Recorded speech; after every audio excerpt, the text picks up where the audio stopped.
O pecado destrói tudo que toca. Como um furacão, um tornado que vai devastando tudo pelo caminho, por onde passa, assim também o pecado vai devastando, destruindo a vida do pecador e de outros afetados também por ele. O pior é que ele não destrói somente a vida do pecador, mas também destrói outras pessoas que são direta ou indiretamente afetadas pelo pecado. É por isso que nós vemos a sociedade, o mundo da forma que está. Porque, como na pandemia de 2020, da Covid-19, começou em um lugar o foco do vírus, começou em um lugar e dali se espalhou para o mundo inteiro e ceifou milhões de vidas no mundo inteiro.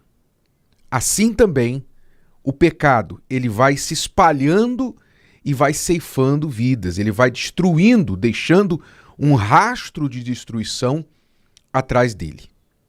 Por que isso acontece?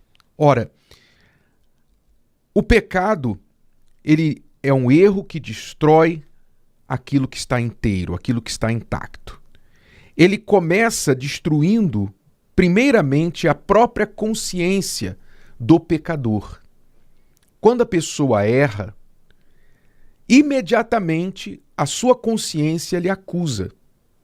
Quantas vezes, por exemplo, você, num momento de fúria, num momento de raiva, você se irritou com alguém e aí falou cobras e lagartos com aquela pessoa, soltou os cachorros sobre aquela pessoa e imediatamente a sua consciência pesou. No momento em que as palavras saíram da sua boca, você já se arrependeu. Meu Deus, eu não deveria ter falado isso. O que foi aquilo?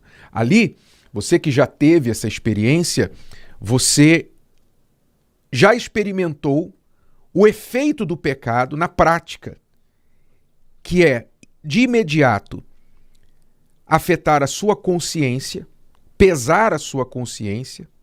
Logo, ele começa a lhe dividir, ele divide forças, porque uma parte sua quer fazer o certo, a outra parte quer fazer o errado. Então você fica dividido. E essa dúvida te enfraquece. E de dentro de você, essa destruição também se alastra por fora.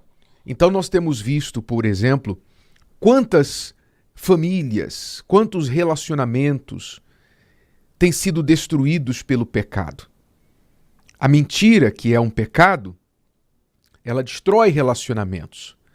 Ela faz gerar a desconfiança, faz gerar a dúvida dentro da relação, o marido não confia mais na esposa, vice-versa.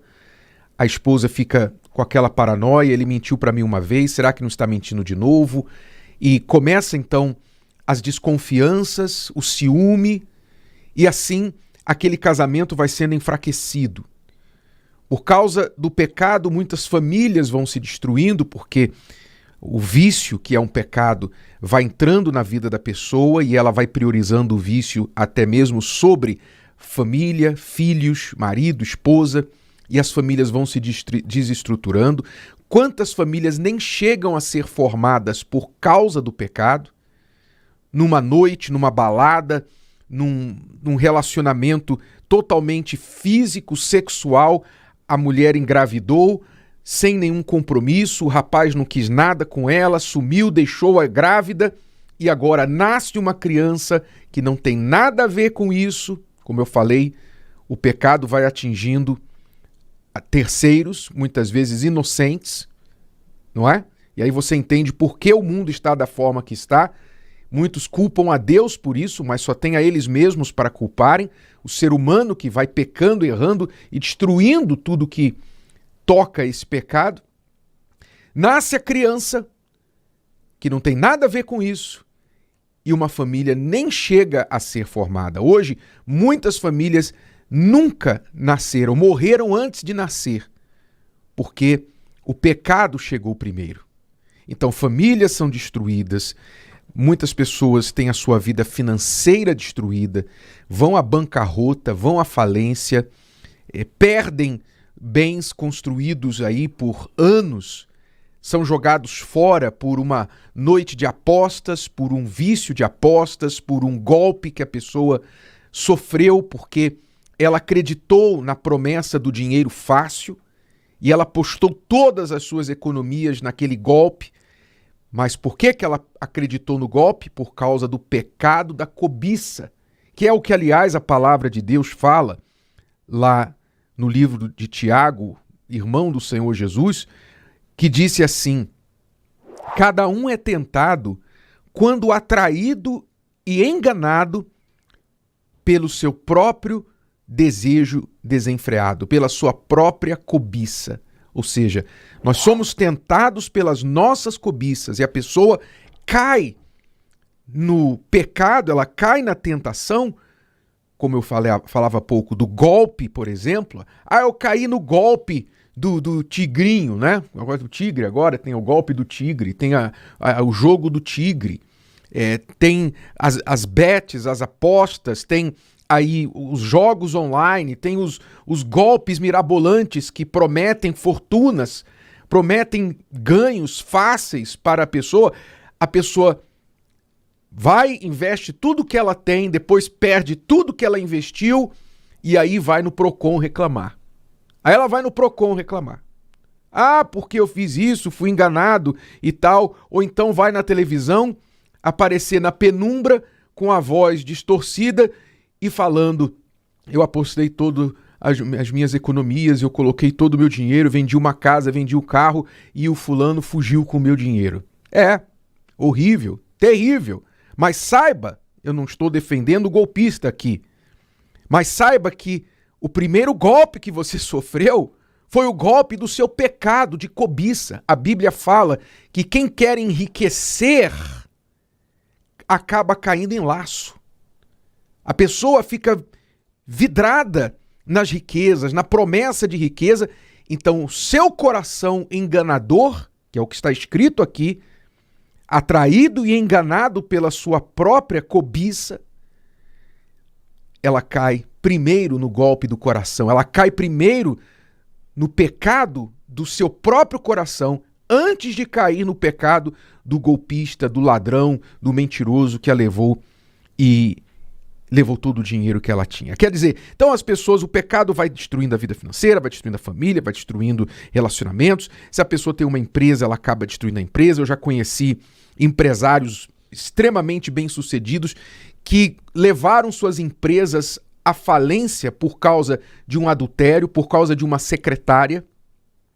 Por causa de uma secretária, jogaram anos da empresa, anos investidos na empresa, famílias todas que aquela empresa dependia, no lixo, por água abaixo. Por quê? Porque o patrão, o dono da empresa, se envolveu com a secretária assediou o patrão, ou vice-versa, mesmo sendo casado, cometeram adultério, ele não tinha mais cabeça para dirigir a empresa foi para a lama por causa de um pecado. Então, tudo que o pecado toca, saúde, a paz, a consciência, a família, o relacionamento, a empresa, tudo que ele toca, ele destrói. Ele gera a morte, como o texto continua dizendo: depois, havendo a cobiça concebido, dá à luz o pecado, e o pecado, sendo consumado, gera a morte. O pecado gera a morte. Meu amigo e minha amiga, a palavra de Deus ensina duas coisas sobre isso. Primeiro, ela ensina que bem-aventurado é o homem que suporta a tentação. Feliz é a pessoa que resiste à tentação de cair no pecado. Por quê? Porque ela vai prevenir a destruição. A prudência ensina que a prevenção é melhor do que o remédio. A prevenção da doença é melhor do que a cura da doença. Então o sábio, ele suporta a tentação, ele resiste à tentação e ele não entra na tentação, não cai na tentação, portanto não gera o pecado, portanto o pecado não gera a destruição, a morte na sua vida. Essa é a primeira coisa que a palavra nos ensina. Por isso, no Pai Nosso, Jesus fez questão de inserir a oração: não nos deixe entrar, cair, não nos conduzas à tentação, mas livra-nos de todo o mal. Todos os dias nós temos que orar e pedir a Deus: livra-me da tentação, meu Pai, não me deixe cair na tentação. Todos nós somos tentados, de uma forma ou de outra. Alguns são tentados com dinheiro, outros são tentados com poder, com vaidade, com mulher, com homem, com cobiça disso, cobiça daquilo, com mentira. Todos nós somos tentados a alguma coisa. Você se conhece, você sabe o que te tenta. Vigie. Essa é a primeira lição. A segunda lição é para aqueles que já caíram em tentação. Você já caiu em tentação? Você pergunta: o que eu faço agora? Eu já caí. O pecado já entrou na minha vida e vem destruindo tudo. Desde que eu pequei, eu venho perdendo tudo. Eu perdi tudo. Porque o pecado entrou na minha vida. Eu caí na tentação. O que eu faço agora? Ora, espere. Não há. Nem tudo está perdido. O texto sagrado diz lá: meus filhinhos, o apóstolo João escreve, estas coisas vos escrevo para que não pequeis. E se alguém pecar, temos um advogado para com o Pai, Jesus Cristo, o justo. Se alguém pecar, temos um advogado para com o Pai, que é Jesus Cristo, o justo. E ele é a propiciação, ou seja, o perdão pelos nossos pecados, e não somente pelos nossos, mas também pelos de todo o mundo. Se você caiu em pecado, o que você precisa fazer para se levantar, para reconstruir o que o pecado destruiu? Você precisa crer no Senhor Jesus, se arrepender do seu pecado, aceitar o perdão que Ele dá para você e mudar de vida. Mudar aquilo que você fez de errado, você abandona. O que você puder reparar, você repara. O que você não puder mais, você tem que confiar no perdão de Deus e olhar para frente e fazer diferente do que você fez. A esperança para você.